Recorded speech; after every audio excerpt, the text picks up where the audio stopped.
Hi guys, so I feel like this is an opportune time to share how I came to the Father. I've done it several times on my videos, but I'm just reminded of just how the Father, he sends the Son to go get his lost sheep. I went overseas to India, I think in 2015. I was practicing New Ageism, dabbling in astrology, Hinduism, even dabbling in witchcraft on some kind of level.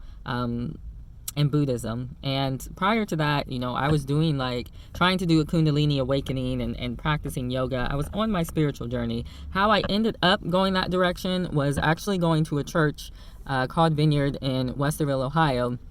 And I was part of a small group. And the small group was kind of ostracizing. The small group was ostracizing one of the girls because she was going through a divorce and she had like a lot of bitterness and resentment. And oh my gosh, I just talked to this girl like the other week and I have to tell her this story. I haven't even told her it yet. But anyway, so part of the reason why I ended up leaving the small group, because I just thought that was wrong. She's going through a divorce. Her husband has literally used her for everything. Like, there is no wonder she's resentful and bitter, but you're not welcoming her, you're not consoling her, you're not doing anything. I feel like maybe she was a threat to the leadership and that's why that was happening, or they just didn't have enough compassion on her to try to console her. The Spirit of God consoles people. So I ended up leaving and going the New Age route, ended up in India. Didn't like India because I'm like, this is supposed to be a spiritual place, but you have all these people on the street missing limbs. You don't care about them. There's all these like kidnapped kids running up to me. Where are your parents? I heard about the black market where they kidnap kids and take out the organs and they, oh my God, they sell them. The women in India, they tell these women that you're chopping off your hair for some god, but they sell their hair to Westerners that want to wear their hair. It's evil. On top of that, no one could seem to tell the truth. They'll try to play you in a second. And I'm not saying this is all Indians, but it was most the Indians that I came across. I get on the train and I see this guy leave his wife and he literally sits right next to me, even though there's like tons of available seats, and starts trying to fill up my leg. Just a plethora of different things like that. Children trying to grope me. These so-called holy men aren't holy at all. They get mad when you don't give them money. Things like that I'm just like, this is not the spiritual place that I thought it was. And so I ended up saying, I don't think this is for me, especially when your yoga teachers are trying to deceive you. Just to let you guys know, Hinduism was corrupt, and that's how Buddhism came to be. And I understand why, because when you worship so many different gods like Kali and Shiva, Shiva the destroyer, Kali the goddess of death, you're going to have issues with destruction and death. There are other gods like this elephant god that many of them worship, and if you look at the elephant is often a protector of other animals and of their own kind and that kind of thing. They're very noble creatures, so I think this is like the spirit behind these people, and often when people do worship that elephant god, I do see that in them, but the Most High God is God, not this elephant creature, not the monkey, not Shiva, not Kali. Often these gods are actually fallen angels or Nephilim and that kind of thing. So anyway, long story short, I end up going the Buddhist route, sit in a couple of silent Buddhist retreats, end up getting to a Buddhist retreat where I volunteer, and I'm looking at the leader, and I'm becoming aware that there are like entities and darkness that exist. And so I look at her, and she's very drained in her face, and she has like a scar on her face, and she just looked dead. And I was like, I do not want anything to do with this girl. So she tries to say something to me, and I'm just like, okay, whatever. That offended her, and so she was after me the whole time during that Buddhist retreat.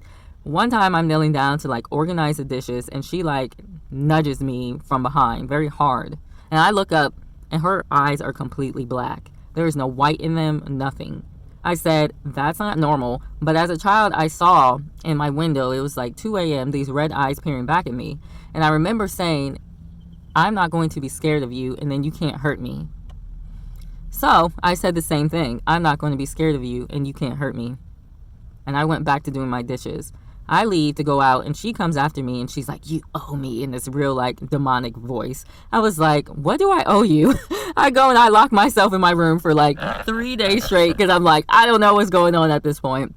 So I end up leaving that place early for good reason. And I go and I'm like still on this like spiritual high type deal, and I'm not done with it necessarily because I'm just like, maybe it's just her, so I end up going back to another Buddhist retreat, and this is in New Zealand. because I'm like, I love the whole silent retreat thing. I think it's just really amazing. I don't understand why more Christian organizations don't give people a chance to just be silent and be with God and this kind of thing. That thing doesn't really exist with Christian organizations. And if they're doing it, you got to pay for it. Where the Buddhist temples, you don't have to pay for it. It seems like there's some things in Buddhism that were taken from legit Christianity that Christianity does not employ anymore. You know, everything has to be paid for with Christianity. Buddhists understand that spirituality is free. The gift of salvation is free, okay? If you need a place to retreat to, then you can come here and stay. We care more about you getting to God than us getting, you know, that trip to Barbados in the summer. So anyway, this is how a lot of Christian organizations are, and this is exactly why people do not want to come to Christ, because you're all about money. You sit there and you pass out your freaking bowl every Sunday telling people the same thing over and over. It's all milk, there's no meat. It's to build your church because you're really not the legit Christian institution. Anyway, huge tangent, sorry about that. So I ended up going to another one, and I'm like talking to these people, and I'm like, there are entities talking out of people. I know it. I saw it back home. I saw it with the people at the other Buddhist thing. And at that point, I was just like, this is not it. Like, it's not it. But I leave. I'm recovered to some kind of extent. I go back to Auckland, and I'm approached by some Mormons, and they give me a Bible. I take that Bible back to this house, and I know there are people in that house that are like telepathic and demonically possessed. And so I'm like, all right, well, if these people can read my mind, then I'm going to try this. They should be able to read the Bible in my mind, you know. I'm going to see what this Bible is about. So one of the guys, he is out in the living room that night, and he is watching The Lord of the Rings. I didn't realize he was watching The Lord of the Rings until a little bit later, but he's watching a movie nonetheless. And I'm like, I don't care. I know this guy is going to try to read my mind. And so I turn on the Psalms. I'm like, I have it on my YouTube, and I'm reading the Bible, like following it. And he starts like shuffling a little bit. And so I say, that's weird. I stopped, and he stopped shuffling. And I'm like, let's see what happens if I continue reading. So I continued reading the Psalms in my head. I'm not reading them out loud. He started shuffling, hitting on the table a bit. I stopped, he stopped. Started reading again. He starts shuffling, hitting on the table, kicking the table, beating the table. I stopped, he stopped. I started again. He literally slammed his laptop, got up and left the room. I said, God is real. 2 days later, I think it was, I'm like about to go to this campground, and basically this dude that I knew was evil, I could pick it up like something's wrong with him, but I thought he was cute, so I didn't think anything of it. I'm also very like forgiving in the sense that if somebody does something wrong, then I'm able to just like look past their offense, you know, after a while. Not after a while, usually very quickly, but not right away is what I'm trying to say. If you have that ability, may the Lord continue to bless you. So he's strumming on his guitar in the living room, and I'm like, wow, this is just like the devil went down to Georgia. And so didn't think anything of it, sat across from him, was trying to give him, you know, grace is what we would call it at this point. And he's strumming on his guitar, and I'm like nervous because I don't know where my money is coming from, where my next job is coming from. I don't say anything about that, but the devil knows what you're afraid of. So he asks, what if I told you you can have any job that you wanted? Literally, from the back, from the kitchen, I hear audibly, this was a person talking, I'm going to stick with God. I knew at that second I should say to him, I'm going to stick with God. So I said, I'm going to stick with God. He stops strumming on his guitar, gets up, and leaves the room. I said, this is it. God is real. The Bible is real. Everything I've learned is a lie. End up leaving the next day, going to a campground, picking up, trying to be nice to people, because I thought, well, hey, if I'm just nice to people, no. There's people there. They're claiming that they're octopuses. They're saying that they're monkeys. One girl who I knew was very devoid in spirit, because I could tell, because again, she looked drained in her face. She comes to me and she's like, I think she says, I'm going to put you in the grave. And I was like, that's really rude to say, you know. Another girl also like on her deathbed, drained in her face. And I regret this like immensely because I didn't know at the time. But she comes, I don't know if she's staying in my room, but I'm like very sick myself, and I'm laying on the bed because I don't know what's happening, you know. I'm just like drained of spirit because all these people are threatening me, and I feel scared and that kind of stuff. I'm laying in the bed. The girl comes in the room, And, she looks very dark. And she asked me if I could help her make tea. And, like, out of all the strength that I had, I said, I'll help you make tea, because I never want to be that person that denies someone that might need help. But I really didn't want to help her make tea because I knew what was going on with her was dark. But I say that, and she goes, God. Like, maybe she was a Christian at some point, and she was on her deathbed, and like she was waiting for God to come and get her. And like when I spoke, it was like God was speaking out of me. So she goes, God, like, thank you. You sent someone. But I ended up denying her. Like, I didn't want to help her make tea because I was scared. So I pray to God that whoever the girl is, that she's okay. That was years ago. We should also like forgive ourselves for missing the mark. Ended up being threatened more. One of the guys that called himself an octopus, and one of the guys that called himself a monkey, they drew this like picture of a lamb with a target on it. Now these guys were also telepathic, and they would just sit there and make fun of me. Like, it was so evil. But yeah, I ended up leaving that campground.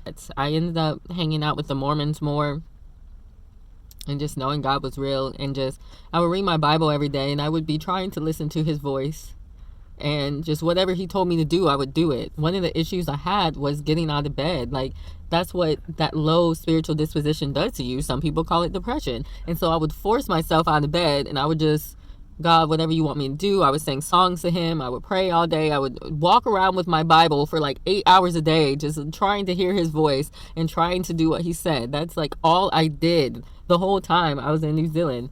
And, I did. He told me to do things like, that girl's on the street, go give her food, It was very simple things.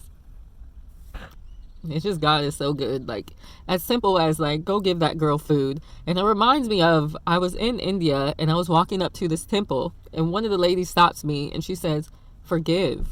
Or no, she says give, which that brings me to another story. She says give, and I didn't understand what she was saying at that point because, I'm lost. But now I understand she was saying you need to give to people. You need to give, and also you need to forgive. So one of the things that happened when I was sitting in the Buddhist retreat, but I audibly heard the word forgive. Audibly. I'm in a silent retreat and audibly heard the word forgive. This wasn't like someone that was in the kitchen. This was like something telling me I needed to forgive. An angel or God himself was telling me that. The word, Yeshua is the word. So I forgave everything that people ever did to me. I forgave the past. I set them all up on what I would call the mercy seat now. And I forgave it all and started crying profusely in the middle of this Buddhist retreat.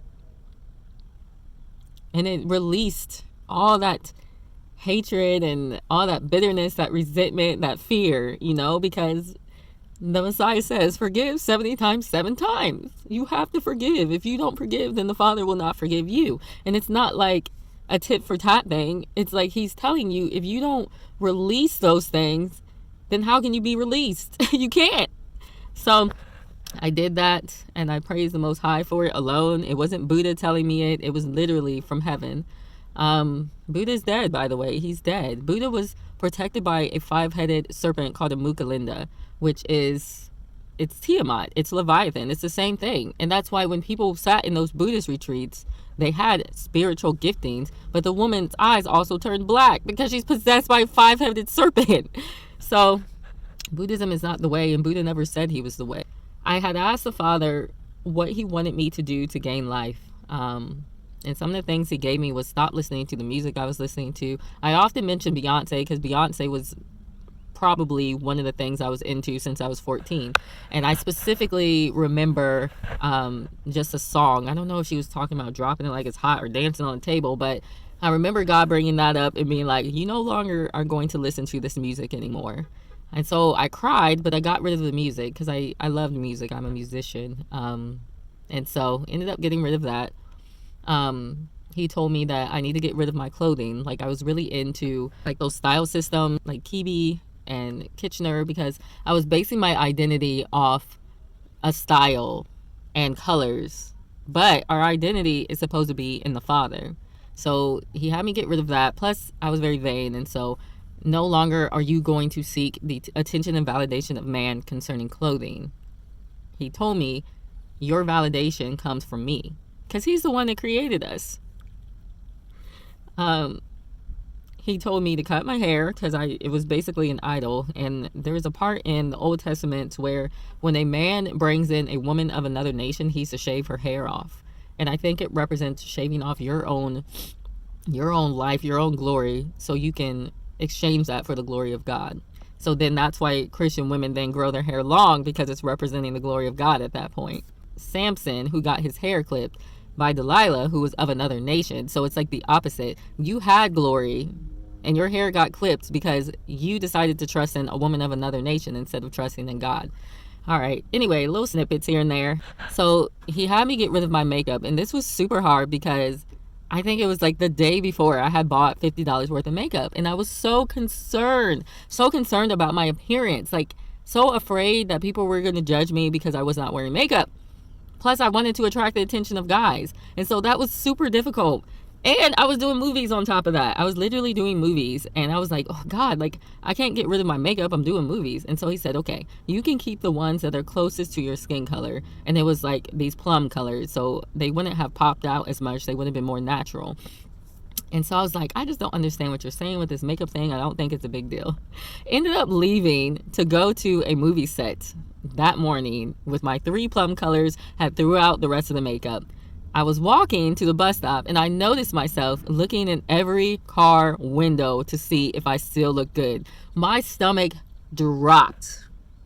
I was like, oh my God, Lord, you're right. Like, I'm vain. I don't even like myself. And then after that, I knew like God was right about the makeup and that I should just listen to him. It was crazy. Ended up losing like other makeup. Like,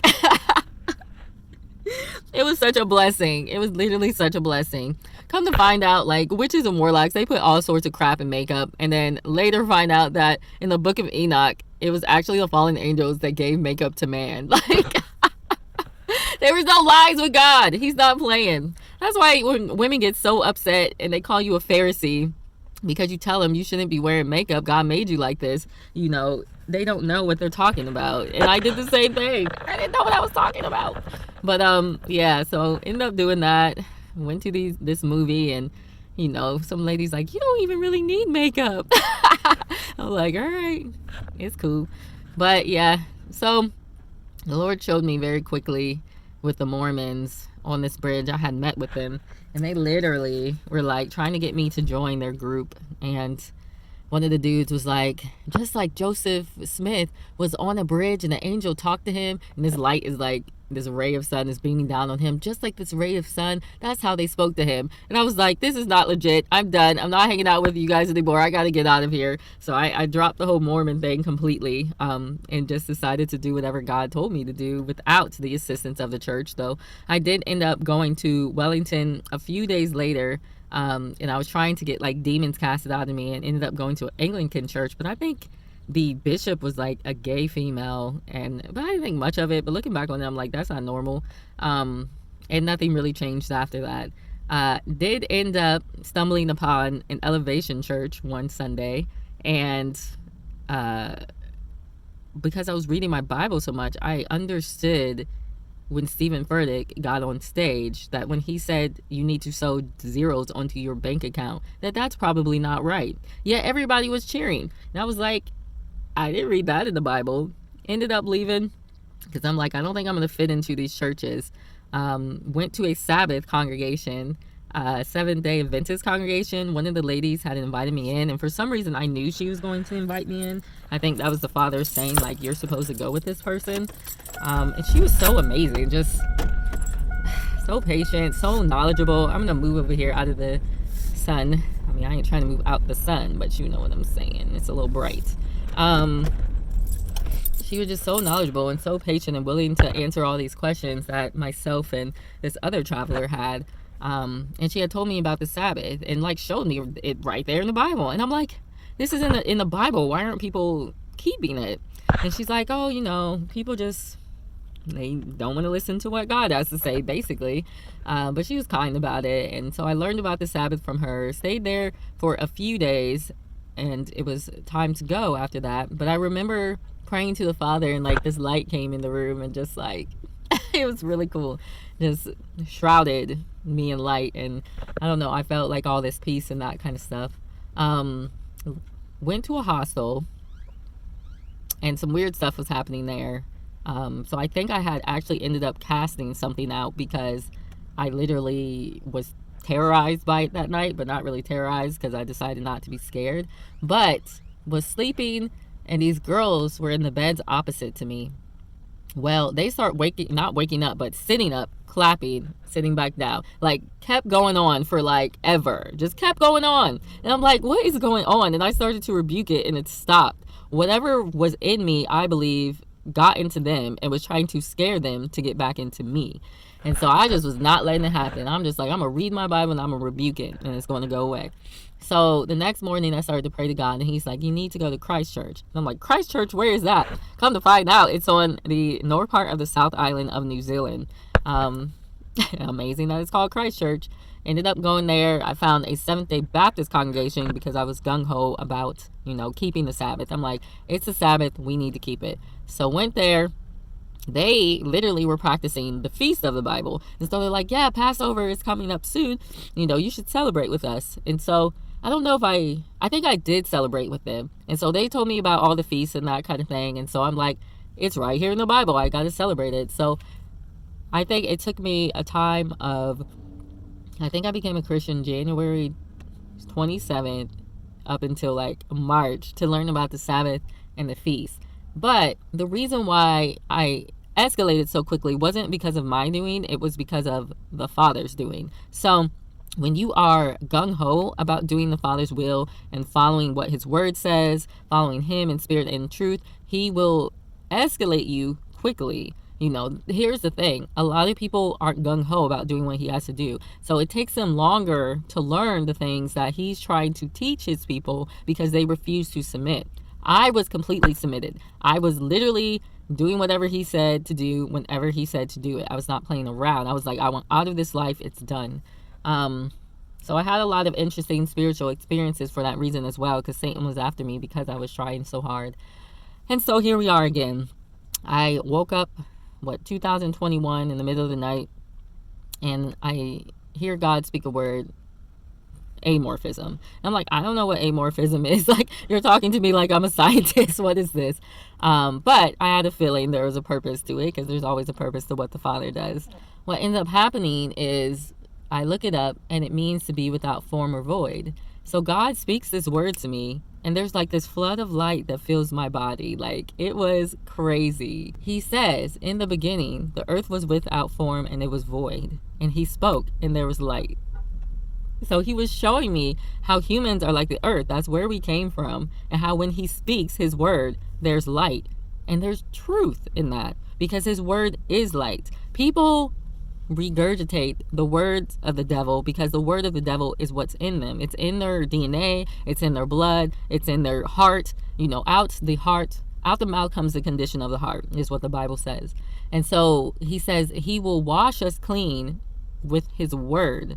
He cleanses our blood from the inside out with his word. That is the light. If you have the word of the enemy in you, then it's darkness. This is why he was showing me when he speaks, and he spoke a word, and that light flowed over my body, that his word is the light. So that is most of my testimony. Maybe even less. I actually have a lot more testimonies than that, but that's how I came to God, and that's where I felt led to go. So please, the Father is real. He's not a flying spaghetti monster.